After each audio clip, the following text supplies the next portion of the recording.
Monsieur le Président, je demande la parole pour élucider une question de politique étrangère. C'est Al-Ahram, Égypte. Au moment où le Conseil de sécurité condamne le raid israélien sanglant en Tunisie à unanimité, croyez-vous que le moment de renouer les relations diplomatiques avec Israël est-il propice?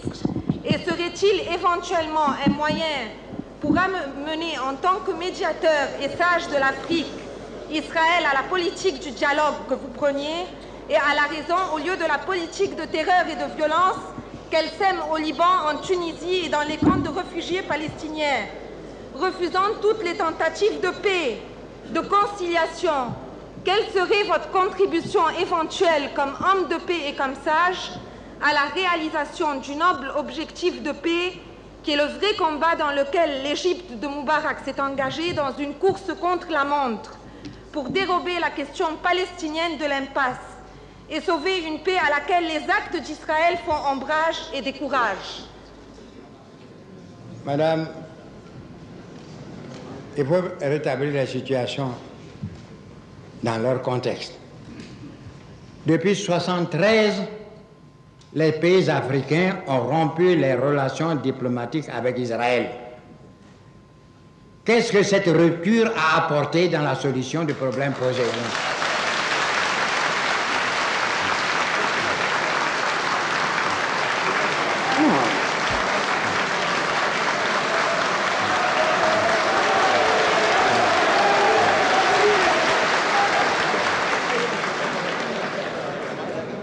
Vous parlez de l'Égypte. L'Égypte a des relations diplomatiques avec Israël.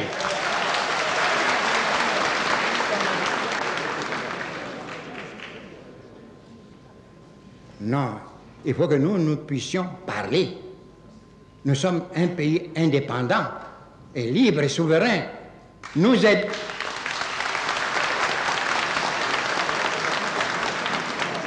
aiderons davantage à la solution du problème, libre, que d'être à la remorque pour voter sans qu'on en tire quoi que ce soit.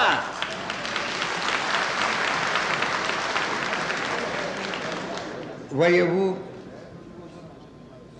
nous sommes entre nos frères. Vous parlez des Palestiniens. Est-ce que vous, Arabes, vous avez une politique palestinienne?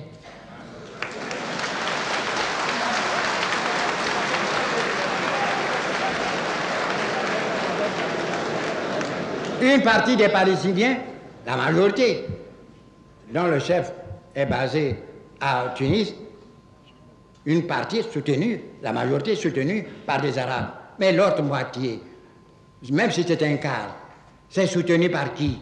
Par les Syriens arabes. Et qu'est-ce que vous dites de cela? C'est là le vrai problème. Vous voulez traiter pour une Palestine unie, et nous sommes d'accord avec vous. J'ai des relations avec Arafat. Mais qu'est-ce que vous faites? Prenez garde. Nous avons vu un pays très digne, très noble, avant les Palestiniens, l'Arménie, qui aussi a été détruit par la Turquie. Pendant des années, on a voté, on a promis de reconstruire la patrie arménienne. On n'a rien fait parce que les Arméniens étaient divisés. On n'a rien fait. Et aujourd'hui, pourquoi vous, Arabes, vous ne pouvez pas, alors que vous avez une ligue, vous imposer le devoir de vous réunir et de prendre une position commune pour présenter la requête des Palestiniens?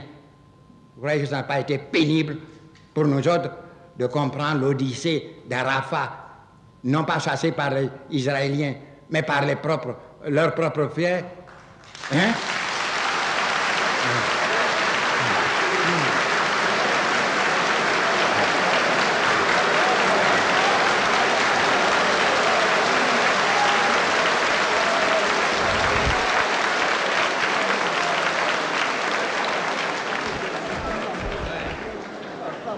Ne mêlons pas la passion à une affaire aussi grave que froidement.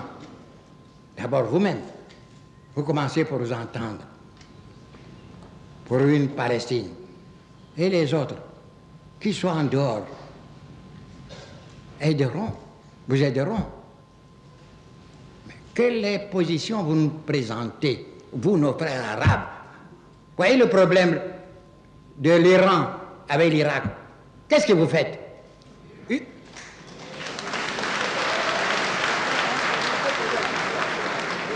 Une partie de nos frères arabes sont avec l'Iran, l'autre partie avec l'Irak. Où allez-vous? Et vous voulez que nous vous suivons comme ça? Non.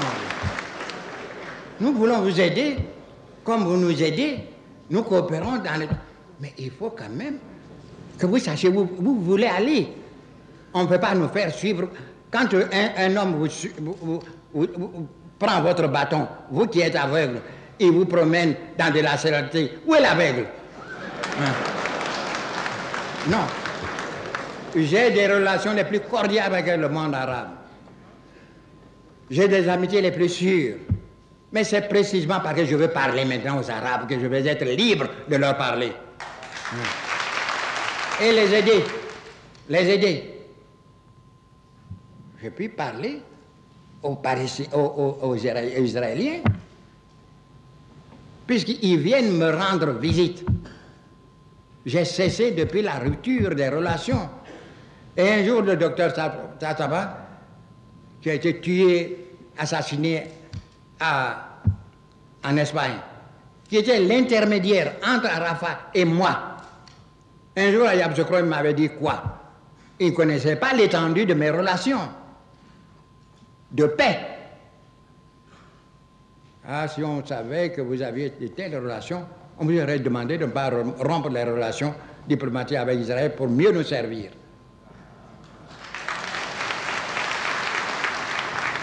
Nous sommes pour la paix, elle est une et totale. Nous pouvons apporter quelque chose.